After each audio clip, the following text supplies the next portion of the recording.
hey guys आज day 21 मा हामी सबैजना पुगिसकेको थियौँ फार्मेसीमा र चिया पनि आयो चिया सबैजना खाइरहेको थियौँ मैले पनि चियासँगै फ्यान खाइरहेको थिएँ सबैजना चिया फ्यान खाइसकेको थियौँ अनि दाइ पनि आउनुभयो दाइले पनि साइडमा चिया र फ्यान खाँदै हुन्थ्यो दाइले इन्टरटेनमेन्ट गरेर बसिराख्नु भएको थियो होइन त्यसपछि एउटा पेसेन्ट आयो पेसेन्टलाई मैले मेडिसिन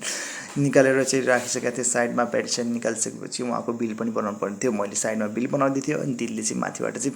मेडिसिन ल्याएर चाहिँ साइडमा राख्नु अनि एउटा पेसेन्टको चाहिँ पिएफटी गर्नुपर्ने थियो मैले पिएफटी गरेँ पिएफटी गरेर चाहिँ उहाँको रिपोर्ट उहाँलाई दिदियो अनि त्यसपछि म गएँ फार्मेसी इन्जेक्सन लोड गर्दै बाइनले साइडबाट हाई भन्दै थिएन अनि इन्जेक्सन लोड गरिसकेपछि एउटा पेसेन्टको चाहिँ क्यानला लाउनु पर्ने थियो उहाँलाई क्यानला लाउन एकदमै धेरै गाह्रो थियो त्यो पनि मैले क्यानला मजाले लगाइसकेको थिएँ होइन उहाँको इन्जेक्सन ड्रिप सब दिइरहेको थिएँ ड्रिपको लागि चाहिँ मैले रेडी गरेर साइडमा राखिसकेको थिएँ अनि ड्रिप पनि रेडी गरेँ त्यसपछि हाम्रो हेमन्त भाइले साइडमा एउटा पेसेन्टको इन्जेक्सन लगाउँदै थियो हेमन्त भाइले इन्जेक्सन लगाइरहेको थियो अनि म पनि एकछिनमा फार्मेसी जाउँ भने म फार्मेसीमा गएँ होइन जुगासँग मजाले मिलाएर राखेको थिएँ होइन ह्यान्डसम बन्नु भनेको म ह्यान्डसम नै थिएँ जाने काली थिएँ होइन अनि त्यसपछि एकछिनपछि ब्रेन्जी आउनुभयो ब्रेन्जीले पनि साइडबाट मजाले